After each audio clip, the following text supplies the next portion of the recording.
What's up, y'all? Welcome back to the ZayMoolaSportsPodcast. I'm your host, Isaiah, and the Tennessee Volunteers look incredibly dangerous as they dominated Virginia and Baylor to win the Baha Mar Championship. And I like this team a lot, but we have to start with Lanier because this dude is an absolute flamethrower. He is shooting 55% from three on 7 attempts per game. He is this year's version of Dalton Connect, and he has a silky smooth jump shot. His motion is the same on all shots that he attempts. And this is great because during the offseason, people wonder if Tennessee was going to be able to replace Dalton Connect's production. Well, so far they have, because Lanier has come in and said, don't fear, Chaz is here. He is shooting and playing at such a high level, and he's become the number one option for this team. Man, is he a fun player to watch. Moving on to the front court, you look at Igor Milicic, and I call him a Swiss Army knife because he just does so many things at a high level. He's a good shooter. He's a really good passer. I think he's an underrated passer, and he has elite, and I mean elite positional size. He's 6'10", so he can play and guard multiple positions. He reminds me of Tony Kukoc. He's not a superstar, but he's going to do all the little things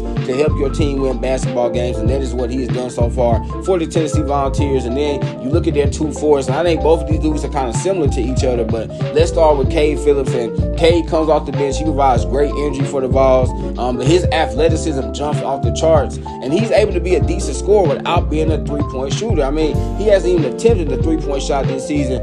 But, y'all, he's a really good finisher around the rim. He's a loud threat. He's shooting 74% from the floor. And I just love what he brings for the Vols off the bench. And then you look at Felix Akpar. And, again, him and Cade are very similar to one another in terms of their athleticism. But I think Felix is a better defender. He's an elite rim protector. He's averaging 1.7 blocks per game. So I would definitely not try him in the paint, because if you do, more likely than not, he is going to swat it away, because that is what he does. But, y'all, I think the thing that I really love the most about this Vols team is their three senior guards. And let's start with Zakai Ziegler, because I think he's the best playmaker and defending guard in the nation. He reminds me of CP3 because he's not the biggest guy. He's only 5'9", but man, he is tough as nails defensively. He really gets into players and challenges them. He's averaging 2 steals per game, so he's able to pick your pocket too. But he's also a really good passer. He's averaging 7.7 assists per game. And I think he is a leader for this Vols team. And then you look at his backcourt mate, Jemai Mayshak, and he reminds me so much of Tony Allen, because he's not a good shooter and he's not a good scorer,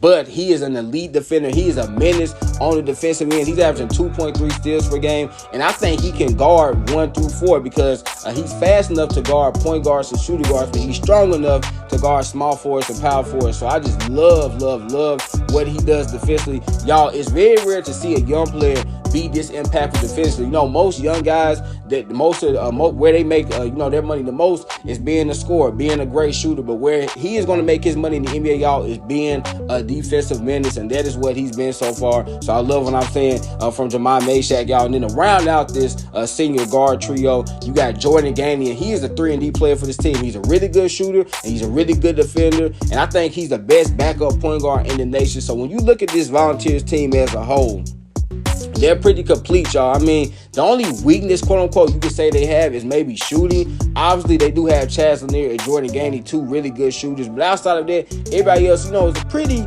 decent to inconsistent shooter.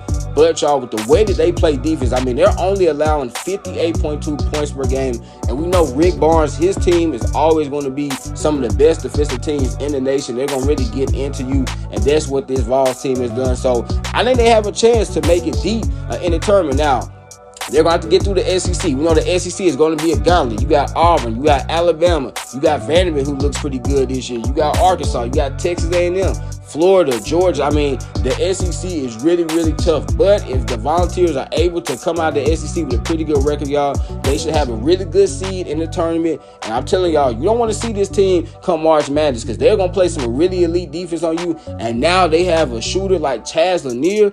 Woo! This team is going to be a very tough out, but I've loved what I've seen for the Vols early on this season. I thought they were going to be a good team, y'all, but they look like they have a chance to be an elite team. They look like they have a chance to be potentially a national championship contender team. Still too early to say that yet, but if they continue to play the way they've been playing, this team is going to have a chance to do some really big things come March Madness, man. So this was another episode of ZayMoolaSportsPodcast. Remember, y'all, that's a good message of what. Make sure you get your daily dose. Y'all know I'm an enemy, man. I love y'all. God bless. Peace.